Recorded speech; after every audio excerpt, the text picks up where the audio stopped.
From a man who ambushed his ex-wife at the grave of their dead son on his birthday, to a man who murdered his friend and locked him away in a house of horrors, the month of November 2025 has seen a myriad of evil murderers sentenced for their heinous crimes. And, as has become customary for this channel, I have chosen 8 of the most evil, degenerate, wicked and immoral murderers from them all to showcase for you in this video. These cases truly were the most shocking I came across, and they were all committed by murderers who were sentenced for their despicable actions in November 2025. Hello and welcome to the Diary of Madmen and Monsters, where we talk about the mad men, women and monsters that inhabit our society, covering well-known and not so well-known cases across the UK and beyond. And if your ideal life mantra is eat, sleep, true crime, repeat, then you're in the right place and you're going to fit in well. Now, let's get ready because it's time for more true crime.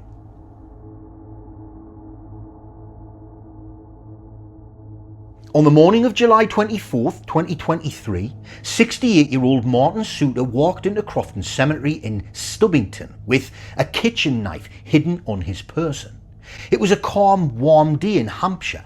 No one noticed the 66-year-old man as he took up a silent position beneath the dappled shade of trees.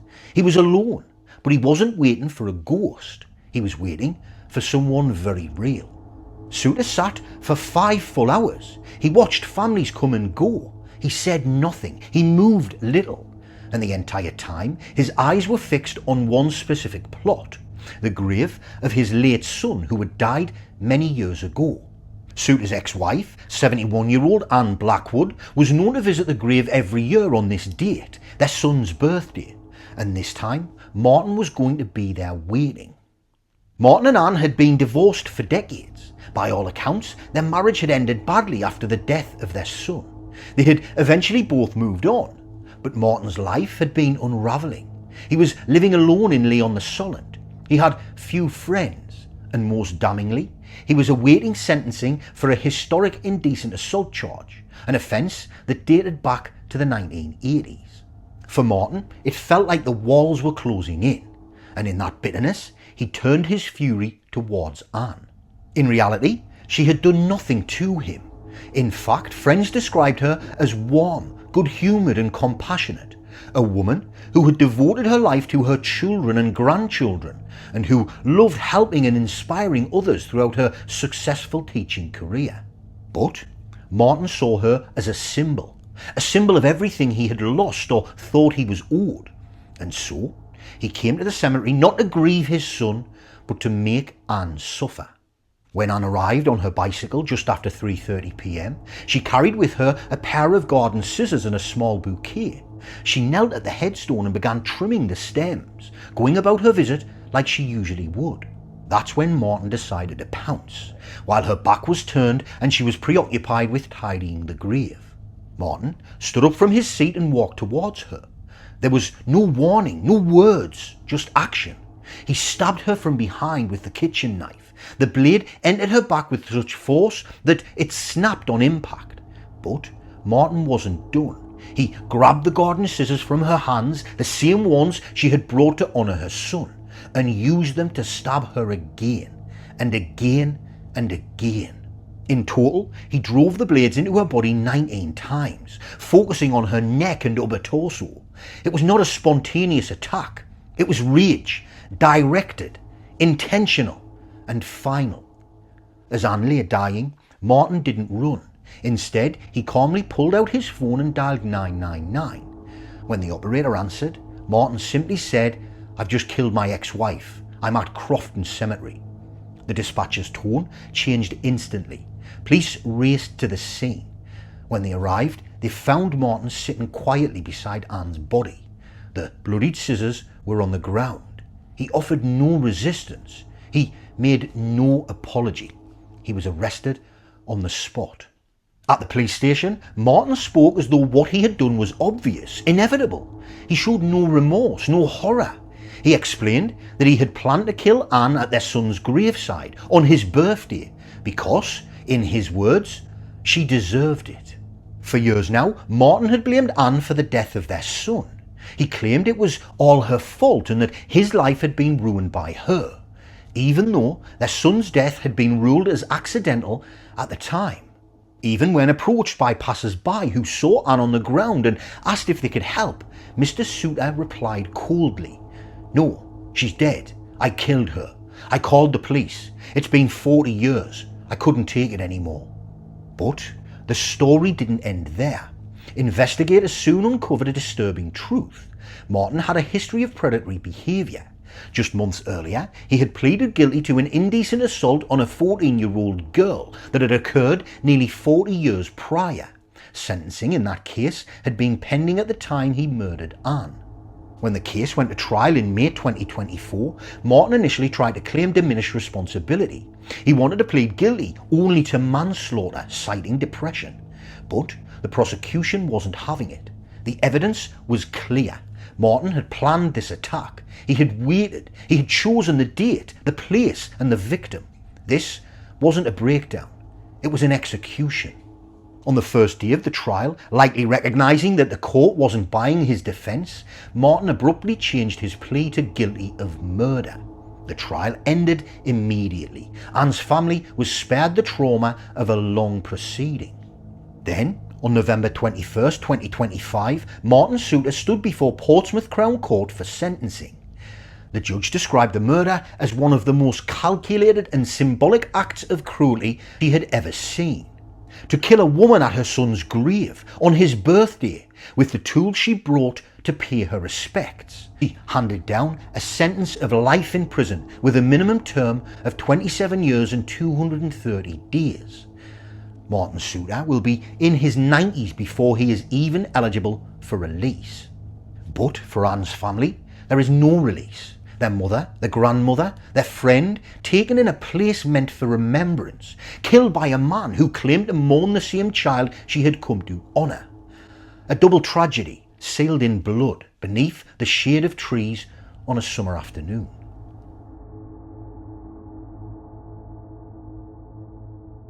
When Marvin Dixon disappeared in early September 2024, no one immediately panicked. He was 27, known to float in and out of circles across North London, sometimes going off-grid for days. But by the second week of the month, friends started to get anxious. Calls went unanswered, messages left unread, and there was a smell, a terrible putrid stench creeping from the flat on Marcel Avenue where Marvin had last been seen. Inside that flat lived 36-year-old Dante Forrest. On the surface, Forrest was quiet, unremarkable, a loner. But underneath the surface was someone much darker, someone whose private world was collapsing into paranoia and violence. The last confirmed sighting of Marvin was on CCTV footage from early September. He and Forrest were seen buying takeaway pizza and walking together towards Forrest apartment on Marcel Avenue, Haringey. Nothing appeared out of place, but just hours later, that flat would become a tomb. What exactly triggered the violence is still unclear. Some say it was a dispute over drugs, small-time dealing gone bad. Others believe Forrest was spiralling mentally and Marvin became a convenient target. What's known is this. Once inside that flat, Forrest turned on his friend with horrific brutality. He beat Marvin severely, blows to the head and face that fractured his skull. Then he stabbed him repeatedly, and when Marvin's blood had soaked through the floors and he stopped breathing, Forrest dragged the body into the bathroom. Instead of calling the police or hiding the body, Forrest did something even more chilling.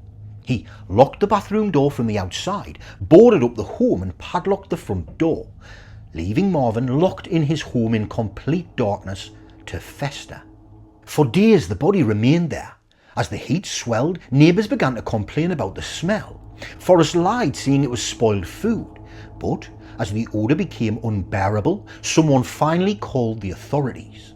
On September 20th, 2024, police arrived to find the property boarded up, padlocked and in complete darkness, and so had to force entry. What they found stunned even seasoned detectives. Marvin's decomposing body lay in the bathtub. The room was sweltering, thick with the stink of decay. Blood was smeared along the walls and tiles. Signs of a violent struggle were everywhere. And the lock on the outside of the door deliberate, controlling, told them this wasn't an accident, this was murder. Forrest had fled by then, but he hadn't gone far, and he hadn't even tried to cover his tracks. When arrested days later, he denied any involvement, but the evidence did not lie. When questioned, Forrest gave little away. No real motive, no remorse, just vague statements and quiet defiance. The Crown charged him with murder, and the case went before the Old Bailey in London. The prosecution laid it out plainly. Forrest had lured Marvin to his flat, attacked with a blunt force instrument, and stabbed him multiple times, killing him in cold blood, then locked away his body like garbage. They showed the jury forensic evidence, including a pizza box and t-shirt covered in the blood and DNA of both men, time-stamped surveillance showing Forrest wearing the same trainers Dante had on in the CCTV before he went missing, and testimony from neighbours who had endured the unbearable stench of decomposition for days. Forrest's defence tried to hint at mental instability, but it didn't hold. He had acted deliberately. He'd cleaned up selectively, had chosen to wear the shoes of the man he murdered. There was nothing impulsive about what he'd done. On November 13th, 2025, after only a few hours of deliberation, the jury returned a unanimous verdict: guilty of murder. 5 days later, Forrest stood for sentencing. The judge called the crime grotesque and sustained. He condemned Forrest's lack of explanation, his refusal to take responsibility, and the dehumanising way he treated Marvin's remains. Dante Forrest was sentenced to life imprisonment with a minimum term of 22 years. For Marvin's family, the grief was compounded by the secrecy, the days he lay dead and discarded, the lies Forrest told, the horror of what had happened in that locked bathroom. Their son, their brother, their friend had become a victim not just of violence, but of something darker, a man who viewed him as disposable. And in that silence, inside the padlocked walls of a North London flat, Marvin's final moments became a symbol of cruelty few will ever forget.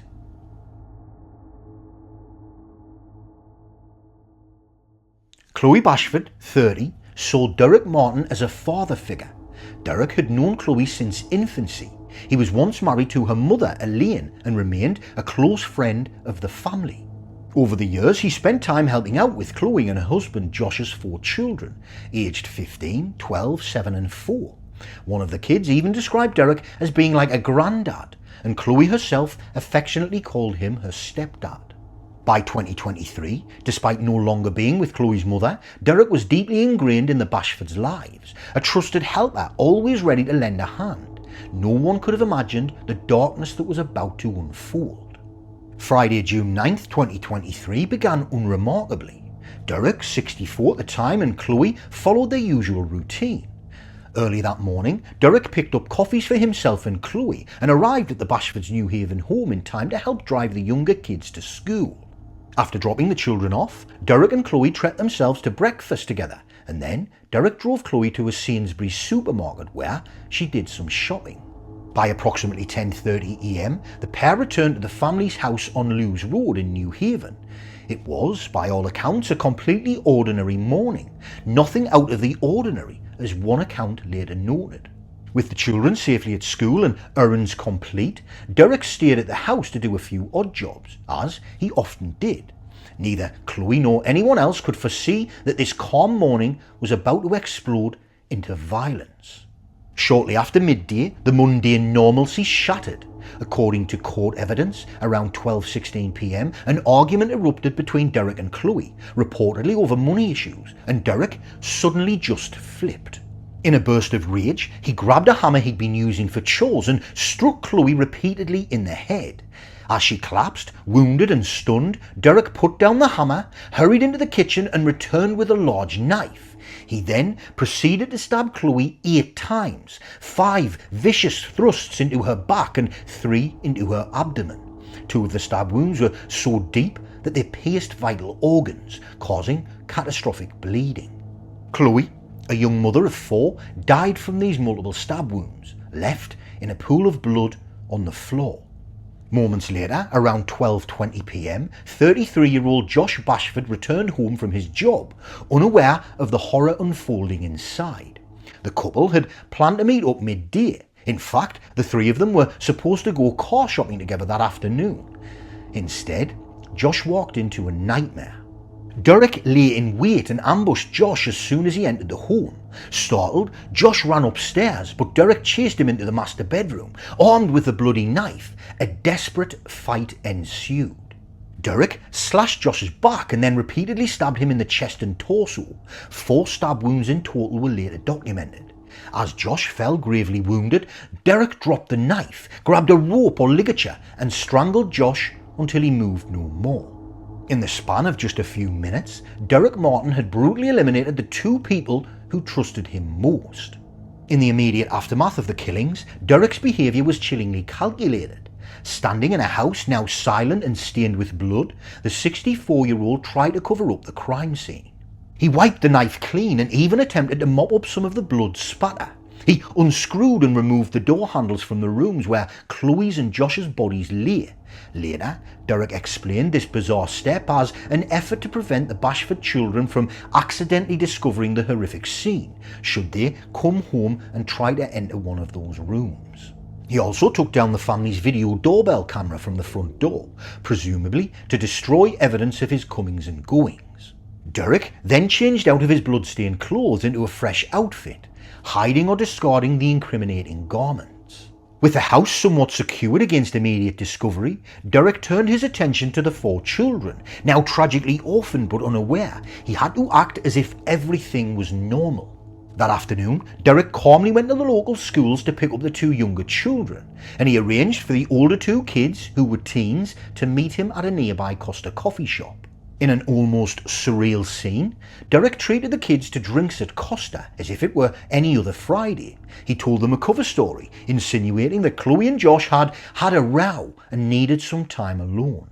Pretending to play peacemaker, he then took all 4 children to McDonald's for an early dinner, indulging them with Happy Meals while their parents' lifeless bodies remained at home. The children sensed nothing amiss. To them, Grandad Derek was simply being kind, taking them out for tea. After distracting the kids for a while, Derek delivered them not back to New Haven, but to their maternal grandmother's house in Brighton. When he showed up unexpectedly with all 4 kids in tow, their grandmother, Elaine Sturgis, Chloe's mother, was visibly shocked and confused. Derek gave only vague explanations and quickly departed, leaving the children in their grandmother's care.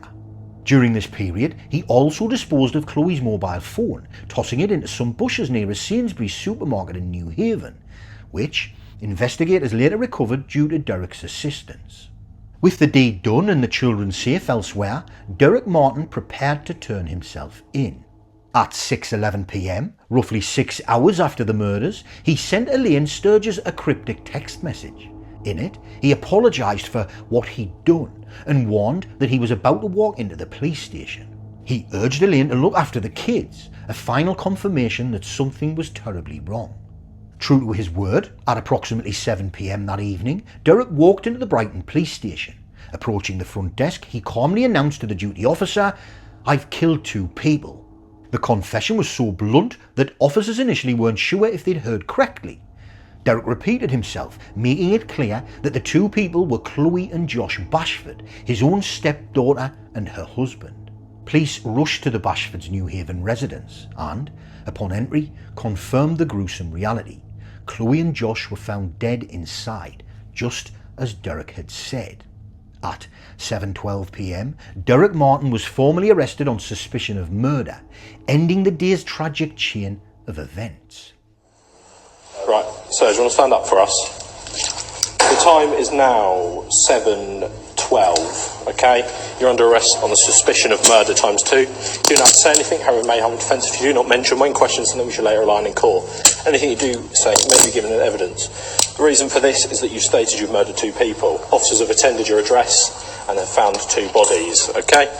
Necessity is for your arrest for a prompt and effective investigation by means of special warnings and a recorded interview, okay, and to prevent any further harm and your loss. You understand all that? Okay. In the weeks following his arrest, Derek Martin was charged with 2 counts of murder. The case that unfolded would drag on for over 2 years as questions swirled about Derek's mental state and intent. In August 2023, Martin tried to avoid a murder conviction by pleading guilty to manslaughter on the grounds of diminished responsibility, claiming he was mentally impaired by a depressive disorder. Essentially, he admitted he killed Chloe and Josh, but argued it was due to an abnormality of mental functioning that should reduce his crime from murder to manslaughter. The prosecution and police, however, were not convinced. Investigators noted how methodically Martin had behaved after the killings, waiting for Josh, chasing him down, cleaning up, protecting the kids and surrendering himself. Actions that indicated presence of mind, not an uncontrolled frenzy. Prosecutors accused him of playing the system, suggesting that Martin's claims didn't tie up with the evidence of what happened on that fateful day. For example, despite Martin's story that he just lost it, the fact that he lay in wait for Josh and then had the composure to clean up and cover his tracks pointed to a calculated decision. His plea was rejected, forcing the case to go to full jury trial at Lewes Crown Court in late 2025. During the trial, an extraordinary 5 consultant forensic psychiatrists testified, each providing expert opinions on whether Martin truly had a diminished capacity during his killings. One psychiatrist, Professor Blackwood, told the court that only Derek knows the precise trigger for his rampage. Derek claimed it started with a row over money in which Chloe told him to leave, but "This is your account and cannot be verified," the expert noted sceptically.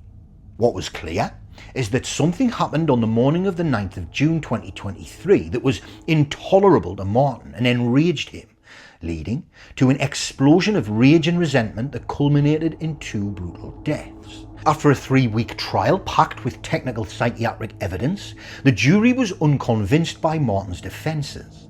On the 24th of October 2025, they unanimously rejected the diminished responsibility claim and found Derek Martin guilty of both murders.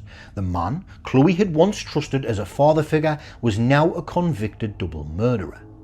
Less than 2 weeks later, on November 6, 2025, Derek Martin stood before Mrs. Justice Justine Thornton KC at Brighton Crown Court to be sentenced. With the Bashfords' grieving family members looking on, Justice Thornton did not mince words. There is only one sentence for murder, and that is imprisonment for life, she declared from the bench. Martin was sentenced to life in prison with a minimum term of 29 years before he can even be considered for parole. Given his age, this effectively means he could be in his mid-90s by the time he's eligible for release.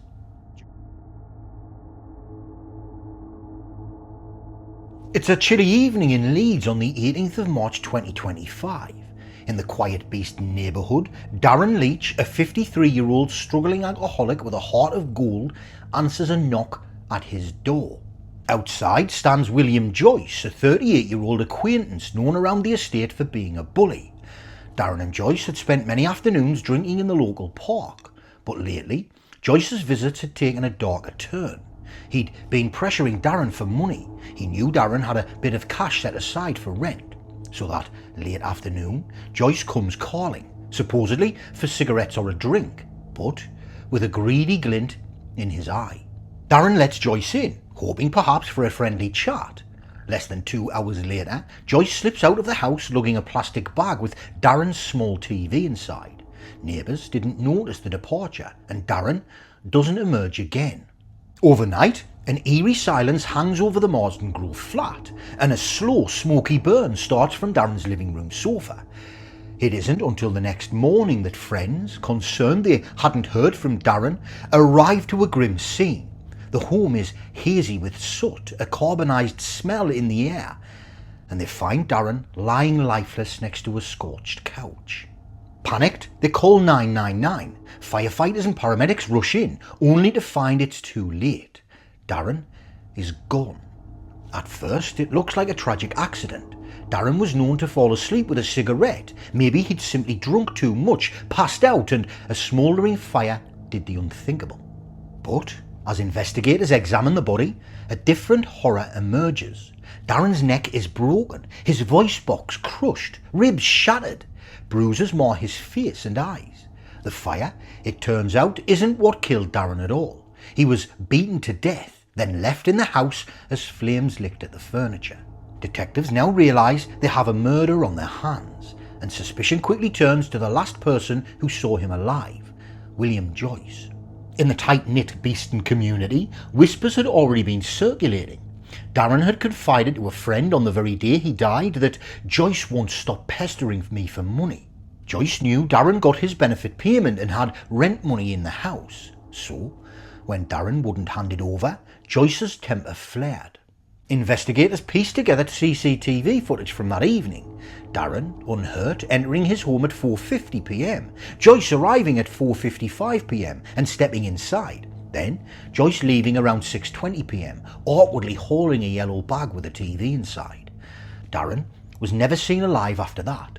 It's now clear that in that window of time behind closed doors, Joyce launched a vicious attack.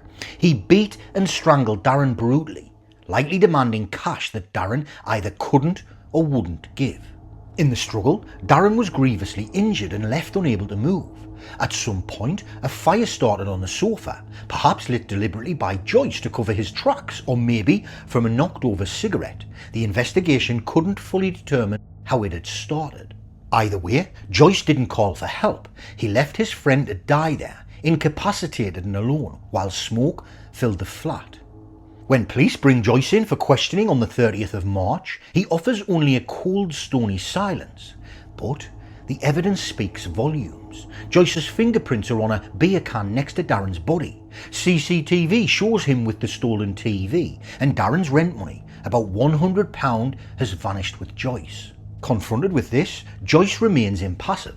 He's charged with murder and theft, and the case heads to trial. Fast forward to November 2025 at Leeds Crown Court. Joyce stands in the dock still affecting a blank stare. Over 2 weeks of testimony, the jury hears how Joyce preyed on Darren's kind nature.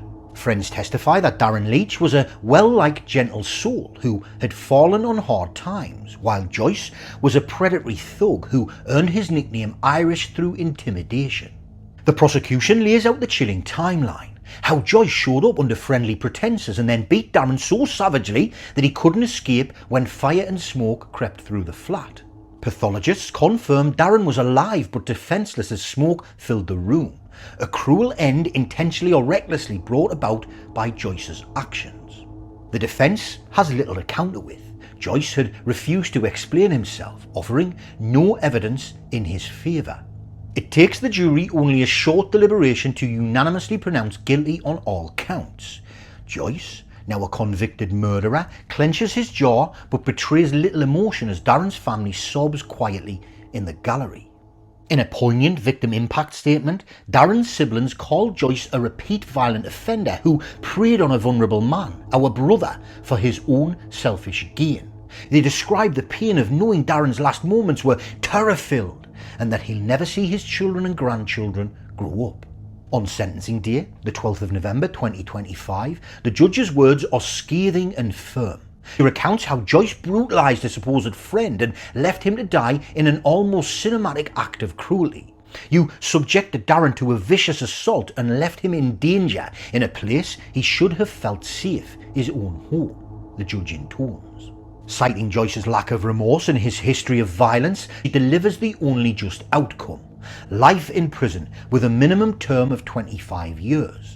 As the judge notes, at age 38, this sentence means Joyce will be an old man before he can ever walk free, if he's ever freed at all.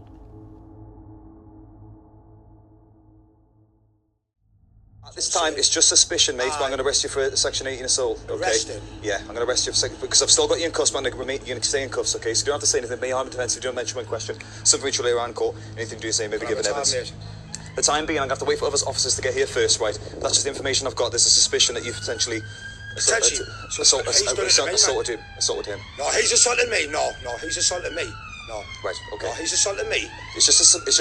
It's just a suspicion at this time. No, I don't care. It's just meaning his word against him. Right, yeah. I haven't assaulted him. He's assaulted me, right? So he didn't start seeing little twists, right? On a cold night in March 2024, in the Heaton area of Newcastle, a grotesque nightmare unfolded inside a modest one-bedroom flat. It was the home of Craig Howes, a 38-year-old struggling with addiction. And on March 5th, his longtime friend, 31-year-old Michael Craig, stopped by. Michael and Craig had been close. Some called them best mates. But by that night's end, one of them would be dead in one of the most savage killings the city had ever seen. It was sometime after dusk when neighbours heard odd thumping noises from Craig House's flat. They assumed it was just a drunken argument or someone moving furniture. Behind that door, however, an unspeakable scene was playing out. Michael Craig was under attack by his friend. It started out as a spat, an argument over misplaced drugs, and then it exploded into violence. Craig House didn't just grab a kitchen knife, he grabbed everything. He ripped a metal pipe off a vacuum cleaner, swinging it like a club. He snatched up knives, a heavy ceramic mug, even a wall clock from the mantel. Michael was cornered in the living room, and over a period of 50 plus minutes, House used all of those weapons to beat, stab and torture him. Michael's screams echo through the flat. House, fueled by rage and perhaps a cocktail of drugs and drink, was relentless. He smashed the Hoover pipe into Michael's face and body, breaking cartilage and bones. One knife blade even snapped off from the ferocity of the stabbing. So, he grabbed another. In a particularly heinous act, he used the vacuum pole not just to bludgeon, but to degrade, assaulting Michael in a way too graphic to detail. It is violence for violence sake, a sustained frenzy that leaves blood spattered on every surface. By the time Craig House finally stops, Michael Craig's body is battered beyond recognition. In the eerie silence that followed, House stood over his childhood friend, chest heaving, surrounded by the wreckage of his flat, broken glass, dented metal, a floor slick with blood. Michael is still alive, barely. In a shaky voice, House calls his mother and asks her to come over, describing what he had done. Alarmed, she calls 999, and within minutes, paramedics arrive at a scene straight out of a horror film. They find Michael unconscious, lying in a crimson pool with countless wounds. They quickly load him up, racing to the hospital with sirens wailing. Police arrive as well, and it doesn't take long for them to realise the prime suspect is the man whose mother made the call, Craig House.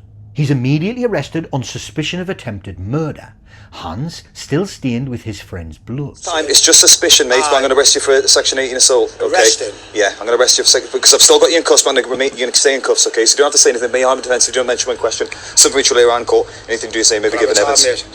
The time being, I'm going to have to wait for other officers to get here first, right? That's just the information I've got. There's a suspicion that you've potentially assaulted him. No, he's assaulted me. No, he's assaulted me.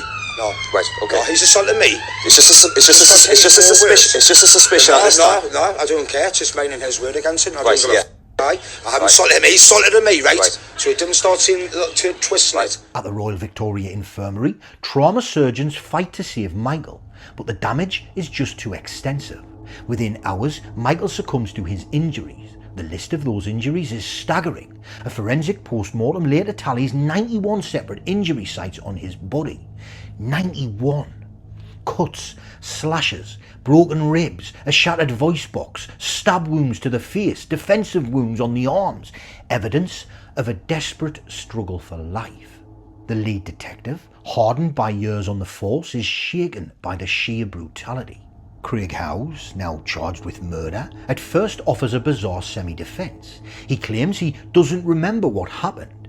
In police interviews, he mumbles about blacking out, about being on spice and crack cocaine, and about maybe thinking Michael had hidden drugs from him or called him a nonce or a baby killer.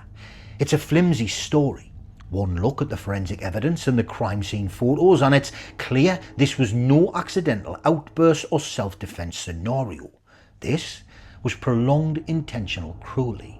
But House pleaded not guilty, forcing Michael's grieving family to endure a trial. And what a trial it is. In September 2025, more than a year after the killing, the courtroom at Newcastle Crown Court was riveted and horrified by the prosecution's case. They lay out every gruesome detail. The vacuum cleaner pole used as a weapon, the broken knives, the fork and household objects employed to maximise pain. The medical examiner testifies that in 30 years he's rarely seen such a catalogue of injuries. Jurors visibly cringe when hearing how the vacuum pipe was used to violate Michael, an act of pure sadism. Through it all, Craig Howes sits at the dock, head down, occasionally shaking as if in disbelief at his own actions. When he takes the stand, he simply says in a low voice, "I can't remember, I was off me head, I can't remember doing it." There's no apology, no real explanation.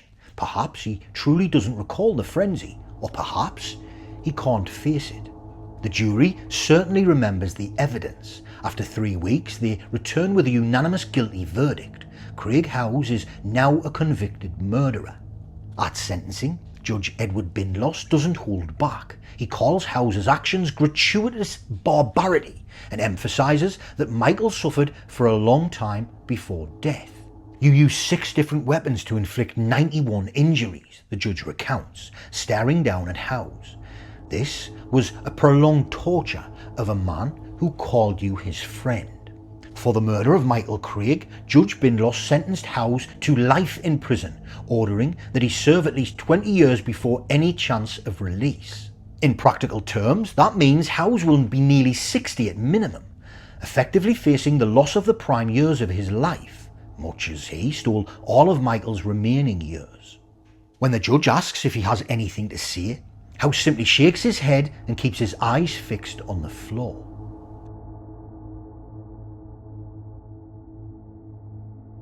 It's past midnight on November 12, 2024, in a quiet corner of Leeds. Inside a small flat on Winrose Avenue, a group of friends are having a low-key party.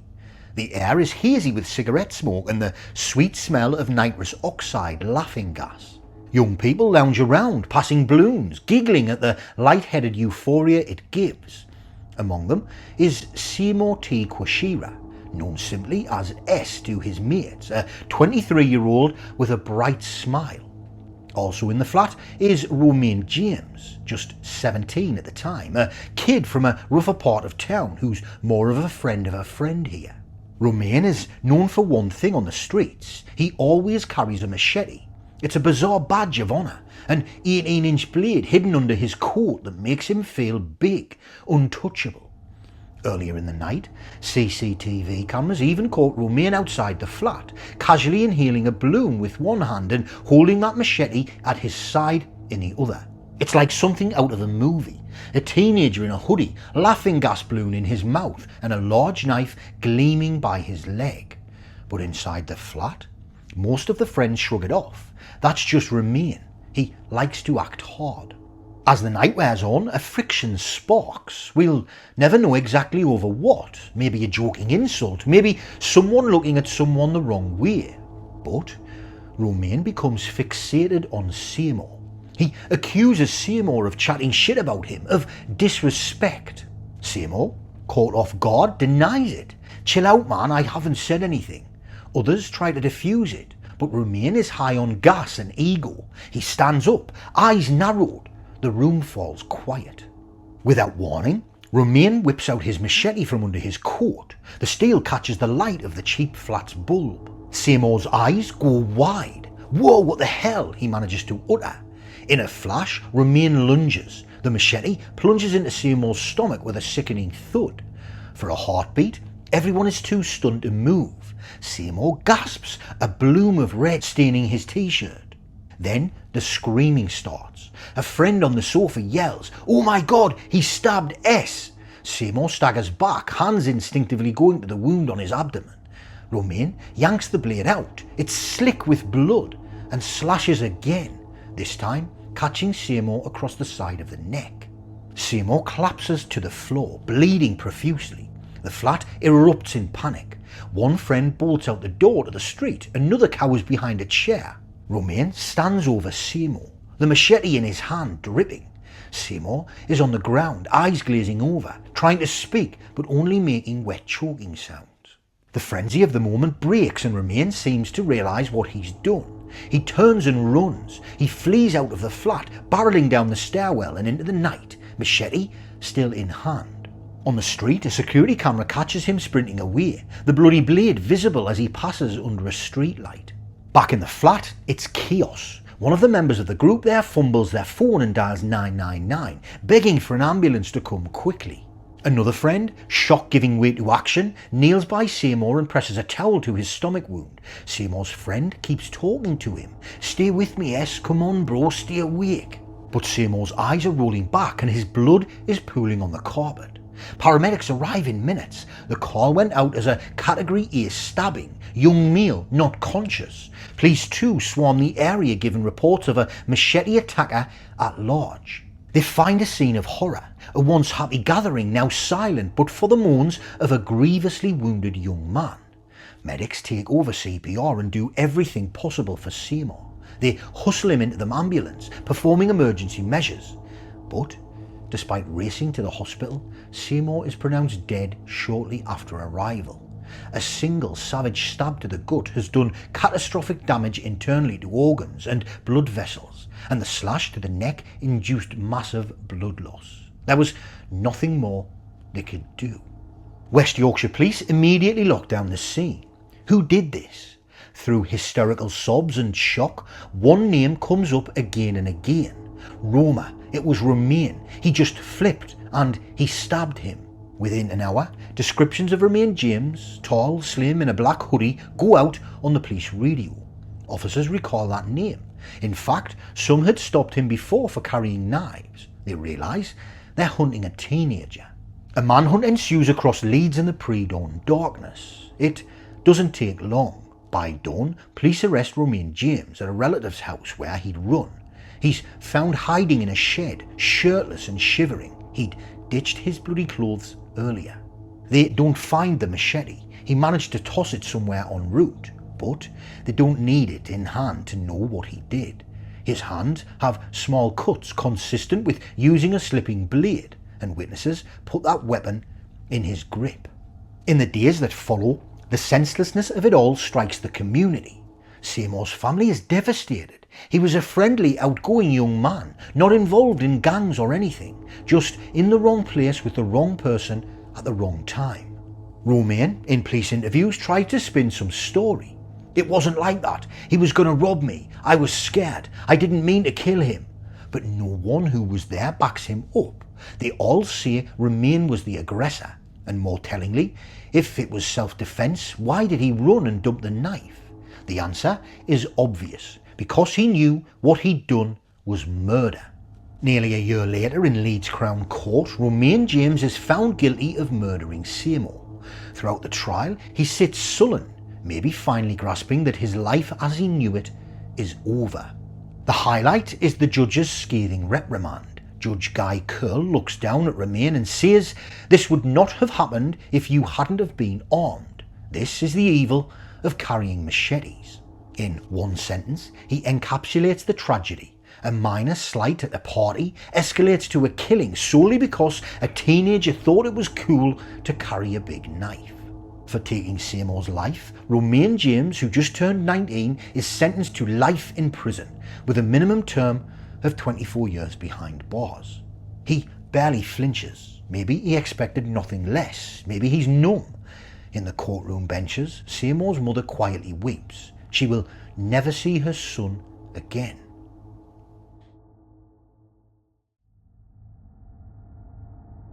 In the pre-dawn darkness of May 17th, 2024, a quaint cottage in the village of Liss, England stood silently, except for the faint beeping of a carbon monoxide alarm. Inside that cottage lived Emma Finch, a 96-year-old great-grandmother known to everyone as sweet, independent and sharp as a tack. She had survived a world war, raised a big family, and wasn't about to let age stop her from living alone. But on this night, something was terribly wrong. At 4:29 AM, the carbon monoxide detector's alarm automatically alerted the fire brigade. Within minutes, firefighters arrived to find smoke curling out of Emma's bedroom window. They forced their way in and quickly doused a small fire that was isolated to Emma's bed. As the smoke cleared, they made a heartbreaking discovery. Emma's small, frail form was lying on the floor next to the bed. Firefighters gently carried her out, but Emma was already gone. Strangely, her body wasn't badly burnt. It didn't add up. How did a minor fire kill her so quickly? Then, a closer look revealed a dark bruise around her throat. This was no accidental death. The village's beloved grandmother hadn't died in her sleep. She'd been murdered. Hampshire police launched a homicide investigation at once. They noticed the fire seemed set deliberately. The mattress was charred right where Emma's body had lain, almost as if someone tried to burn the evidence. And that bruise on Emma's neck? It looked like the mark of a ligature, something like a rope or belt used to strangle her. Detectives began retracing Emma's last days. She'd spent the evening before with family. Everything was normal. Who would want to hurt this kindly old woman? The answer would shake her family to its core. By sunrise, relatives arrived at the scene, distraught and confused. Among them was 27-year-old Joshua Powell, Emma's grandson, practically a fixture in her life. He lived in a nearby village and visited Emma every week, helping with groceries and playing Scrabble. Joshua looked genuinely shocked, asking what happened to Nana. Police separated family members to take statements. When they asked Joshua about his whereabouts, he claimed he'd been home asleep all night. At first, there was no reason to doubt him. He was family, grieving, right? But as investigators dug deeper that morning, unsettling clues emerged. The first was CCTV footage from around the village. A camera captured Joshua's car on the road at about 2 AM, driving towards Liss when he should have been home in bed. Another caught it heading back around 3 AM. Why would Joshua take a secret early morning drive? Then came the second clue. One of Joshua's friends showed police a Snapchat message he'd gotten from Joshua just after 5 AM, roughly an hour after Emma's death. In it, Joshua bizarrely said, "I just had a nightmare that I killed my nan." At the time, the friend was half asleep and didn't think much of it. But in light of Emma's fate, that message was chilling. It was as if Joshua was already spinning a story, planting an excuse that if evidence showed he was at Nana's house, he'd say, "Oh, I had a bad dream, I did it." By midday, the police had heard enough. They arrested Joshua Powell on suspicion of murder. Emma's family was blindsided. Arrest Joshua, the same young man who cheerfully mowed Emma's lawn every Sunday? The notion seemed impossible to them. Or perhaps none of them wanted to believe it. Forensic techs descended on Emma's cottage and on Joshua's flat. What they found painted a picture of cold, calculated betrayal. Tucked in a hedgerow near Emma's back door, officers found a belt, a brown leather belt that looked out of place. On its inner side, they discovered tiny specks of blood and skin. It would later match Emma's DNA. This, they realised, was likely the murder weapon, used to wrap around Emma's neck and strangle her in bed. They imagined the horror. Emma perhaps waking in the night to see her grandson in her bedroom, then feeling that belt tighten around her throat. Inside Emma's house, the evidence of arson was clear. The fire investigators confirmed someone had lit Emma's bedding on fire after she was killed, presumably to destroy evidence or simulate an accidental blaze. But the fire burnt out quickly thanks to a lack of oxygen and the alarm's quick alert. It hadn't touched Emma's body much, a stroke of luck because it left crucial clues intact. One detective later said the killer thought a fire would cover it up, but instead it exposed what he did. Motives were still elusive until they searched Joshua's life. They soon uncovered Joshua's financial desperation. Despite holding a steady job, Joshua was drowning in debt. Thousands of pounds behind on rent, credit cards maxed, loan sharks possibly circling. And then there was Emma's estate. She owned that cottage, had some savings. Joshua stood to inherit a significant amount as one of her grandchildren, maybe more if he were favoured. In fact, friends came forward to recall some incredibly callous remarks Joshua had made. "I hope my nan dies soon, I really need the money," he'd joked just weeks earlier. They thought he was just being dark-humoured. In truth, he was deadly serious.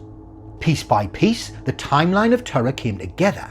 In the early hours of May 17th, Joshua Powell quietly drove to his grandmother's home. He knew exactly how to get in. He had a key or knew the key safe code, because Emma trusted him completely. He slipped inside around 2 AM. Emma was likely asleep in her bed. We can only imagine her shock as her own grandson suddenly wrapped a belt around her neck from behind and began to pull. A 96-year-old woman is no match for a 27-year-old man. In moments, he had strangled the life out of her. Emma Finch, who had survived the Blitz, died at the hands of someone she loved. But Joshua's plan was just beginning. He then staged the scene. He went about setting fire to the bed. Maybe he hoped it would look like Nana fell asleep smoking, though she didn't smoke, or had an electrical blanket short-circuit. He scattered matchsticks, later found to be from a box he'd brought, different from Emma's own matches. The fire took, but Joshua didn't realise the alarm would summon fire crews so fast. He hurriedly fled from the house, ditching the belt in the bushes, and sped home by 3 a.m. Now came the disturbing part. He started laying the groundwork for innocence. That weird Snapchat message, it was sent around 5:10 a.m, roughly an hour after he murdered Emma. He essentially told a friend, "I dreamed I killed my nan," perhaps to have someone who could later say, "Oh, he just had a nightmare, that's why he mentioned such a thing." In his panicked mind, it might have seemed clever. In reality, it was like signing a confession in emoji. Facing this mountain of evidence, CCTV, forensic, digital footprints and witnesses recounting his own damning words, Joshua Powell cracked. On the eve of his trial in May 2025, he changed his plea to guilty. In court, he looked pale and shaken, no longer the confident schemer.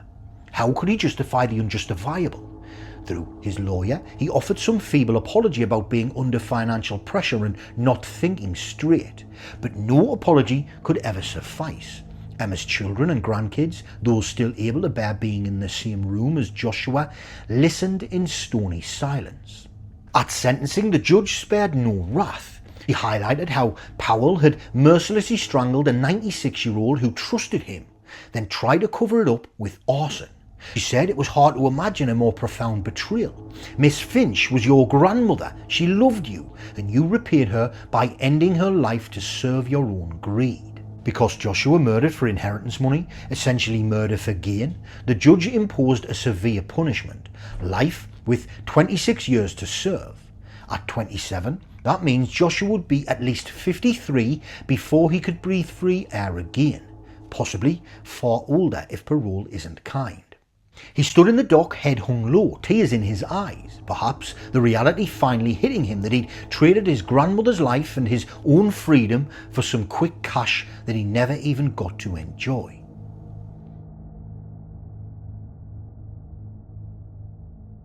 In the early dawn light of April 25th, 2025, a quiet Slough neighbourhood woke to the aftermath of a domestic horror. Inside a modest semi-detached house on Grant Avenue lay 46-year-old Thomas Kopek, mortally wounded, and nearby, Carolina Nowicka, bloodied and trembling, screamed for help. The man who had done this was gone, but Carolina knew exactly who it was: Jacob Nowicki, her ex-husband, the father of her children, the man who would not let her go.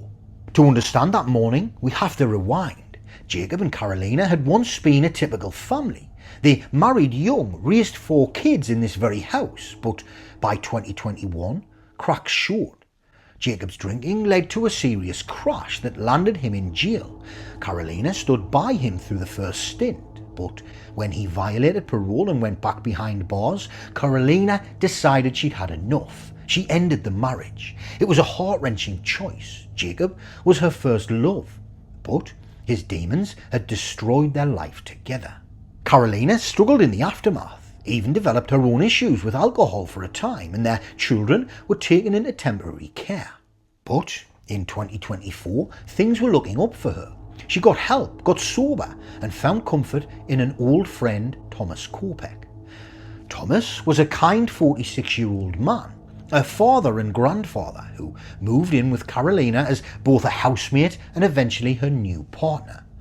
Under his steady influence, Carolina's life started to stabilise. But for Jacob, still stewing after release from prison, this was an unforgivable twist. The home he'd lost, the wife he still loved in his own twisted way, were now in the arms of another man. Friends recalled Jacob seething with jealousy.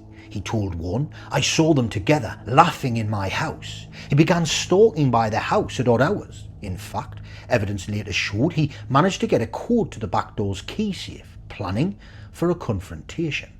That confrontation came in the early hours of April 25th. It's 6:45 AM when Jacob Nowicki strikes, possibly using the key code or brute force. He enters the home just as Carolina and Thomas are starting the day. Imagine the surprise of Mr. Kopek when his girlfriend's ex-husband suddenly appears in a rage. A torrent of shouted accusations fills the air. Jacob accusing Thomas of stealing my wife and my life. Before Thomas can respond, Jacob attacks. A struggle ensues in the narrow hallway. Thomas wasn't a small man, but Jacob is fueled by fury. They crash into walls, leaving blood smears as Thomas is bashed and beaten. Carolina, hearing the commotion, runs in and is met with a scene of pure chaos. Her former husband beating her partner repeatedly. She screams, "Jacob, no!" and tries to pull him away, even clawing at Jacob's arm. Jacob, wild-eyed, backhands Carolina across the face, sending her sprawling. "Stay out of this," he snarls. Carolina falls but scrambles up again despite her throbbing cheek and a cut on her brow. She is desperate. Thomas is badly hurt, slumping. Jacob's fist comes down again and again. Carolina grabs at Jacob's hair, anything to stop him. He elbows her and throws her against the wall. She hears a sickening crack as her head hits plaster. Her vision blurs. From the floor, Carolina watches in helpless horror as Jacob punches and kicks one last time into Thomas's head. Thomas, collapsed on the floor, is now unconscious, with Jacob finally ending the violence. The rage in Jacob's face suddenly falters, perhaps only now seeing the mortal damage he's done. Carolina, realising it's now or never, decides to jump up and run to a next door neighbour's house, with the neighbour finding her on their doorstep bloodied and bruised. She implores them to call the police, saying Nowicki had been in the house hitting her and Thomas. At the same time, breathing like a bull, Jacob steps back. There's blood everywhere, on his hands, on the floor, all over Thomas. Jacob, panicking, turns and flees out the back. When police arrive minutes later, they find Carolina on the neighbour's doorstep and Thomas inside the living room of his and Carolina's home. Paramedics work furiously on Thomas. He's alive, but just barely. They rush him to the hospital while another team attends to Carolina's wounds and shock. She has the presence of mind to identify the attacker. Jacob. Jacob did this. An alert goes out, and within hours, Jacob Nowicki is arrested, found still smelling of alcohol. For 2 days, doctors fight to save Thomas. Carolina, despite her injuries, refuses to leave his bedside. But the injuries were too brutal, the damage too severe. On the 27th of April 2025, Thomas Kopek dies. Carolina is shattered. Not only has she lost the man who gave her hope and love, but at the hands of the very man she once trusted the most. Jacob Nowicki is now charged with murder. In police interviews, he breaks down sobbing, saying he didn't plan to kill anyone, he just wanted to talk. A claim starkly at odds with the evidence of a premeditated ambush. When he learns Thomas has died, he wasn't sorry. He simply said nothing. It's a chilling window into his state of mind, an ugly and silent satisfaction that the rival for his wife's affections is gone. By the time the case reaches trial in November 2025, Jacob's strategy is to claim memory loss and maybe blame a drunken blackout. But the jury sees through it. They have Carolina's heartbreaking testimony, forensic proof of Jacob's preparations, the stolen key code for instance, and a clear motive of jealousy. They convict him in a heartbeat, guilty of murder and guilty of assault. At sentencing, the judge's words cut as sharp as a knife. He calls Jacob a coward. "You robbed a family of a loving father and brother," the judge says, out of nothing but anger and self-pity. The judge acknowledges that Jacob had been a decent man up until a few years ago, but emphasises that losing your marriage does not give you licence for revenge. Jacob Nowicki is sentenced to life in prison with a minimum of 18 years and some months before any chance of parole. In practical terms, that means he will spend much of his children's lives behind bars. At this point, I just wanted to offer my deepest condolences to the friends and family of all of the victims we have spoken about today. May all of said victims rest in peace. So there you have it. This month's roundup of the murderous men and women whose evil actions have taken the lives of their victims and ruined the lives of their friends and families for good. And if you took something from this video, you might also like to watch the video on screen now, where I discussed the case of Jack Frew, a young man who had his life stolen over a secret gay love affair with the wrong man. And as always, thank you for watching, and I'll see you in the next one, when it'll once again be time for more true crime.